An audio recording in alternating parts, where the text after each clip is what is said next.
So in your vast career of working with a large number of people, comedies and dramas, who's the one that I wouldn't expect to be a fantasy footballer that is a fantasy footballer? Like Kristen Wiig be in a fantasy league? Or Wiig anything? is not on that train. I'm trying to give you examples. I'm trying to think of who. Yeah, I'm trying to think of who is a surprise, because most people, Rudd and Seth Meyers, like guys like that, they're heavy into it. Yeah, which that's a good question. If there's nobody, I will accept that answer as well. But I can't come off of somebody off the top of my head. Yeah, like that's a shocker. We had Jodie Foster here, and she was like talking about how Jordy Nelson got her into fantasy football, and she's a diehard fantasy football player. That's we impressive. would never expected that.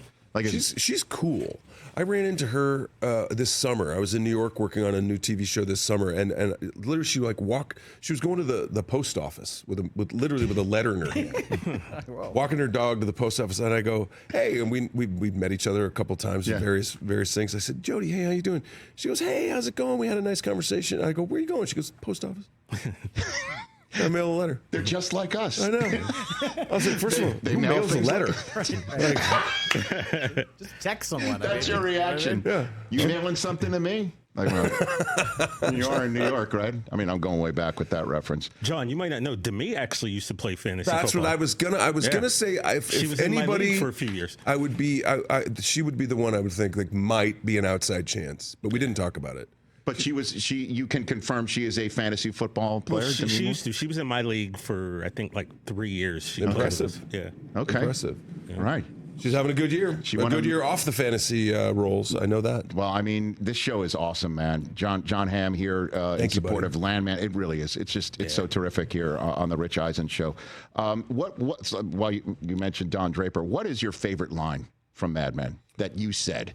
I mean, the number of times that I get stuck in my algorithm. I know you're not on social media, but every now and then I will get a scene that you are just peeling the paint off the wall. You're crushing it as Don Draper. What line of yours? There's a couple. I mean, look, I did that show for 8 seasons over 9.5 years, basically throughout the entirety of my late 30s and early 40s. It's a great show. I'm super proud to have it in my history and in my life, and there's so many good lines. There's 2 that I think I could focus on. One is very famously a scene where the focus of it is that's what the money is for. Because someone is complaining about not getting thanked. Yeah, a lot like a Chicago fan complaining about not winning enough championships. Right. I think it was Elizabeth Moss's character saying she was angry, perturbed that she hadn't been thanked enough, and the response was, "That's what the money is for." But there's another great scene where I'm in the elevator with Vincent Kartheiser's character Pete Campbell. No, I take it back. It wasn't Pete. It was Ginsberg.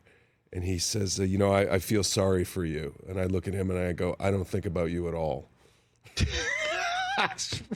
Savage. And it's such a great takedown, and it was shot in a great way, and he's kind of like eviscerated, and it was a fun day. Yeah, I mean, again, when you see stuff like that on a script, you just know like you're going to stick the landing on something like that, yeah, right? It's fun. That stuff that's what the money is for, so to speak. But that's why we get into this gig is to have those moments and show those things. It's great. I haven't gone back and watched Mad Men.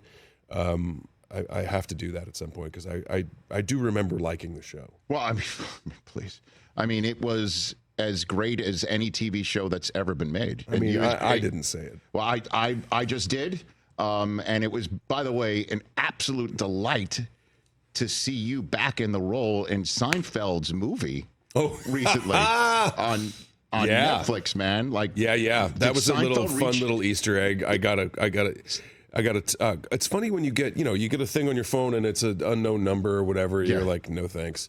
And then you get the voicemail. It's Jerry Seinfeld. You're like, well, that's weird.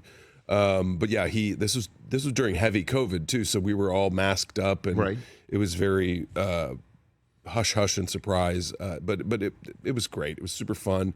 I said I'll do it if Slattery does it. Slattery said I'll do it if Hamm does it. So we both showed up on the day, and it was super fun. And you got back into character. Yeah, and it was. super I mean, fun. that movie had tons of cameos. That one was the one where I racked it back, and That I'm was like, funny. wow, that was amazing. Very, very funny. Jerry, I now know, was a very big fan of the show, and that was his little wink and a nod. Right. Which Okay. it was great, and just seeing you and Slattery back in those roles but he's the one who personally called you and left you a voicemail message. Yeah. I hope this is Jon Hamm. It's Jerry Seinfeld. And I was like, okay, wow. That's how it started. That's how the voicemail I hope, started. because I don't have an outgoing message. So he's like, well, I'm good. We'll see. Catch the Rich Eisen Show every single day on the Roku Channel, 12 to 3 Eastern, for free.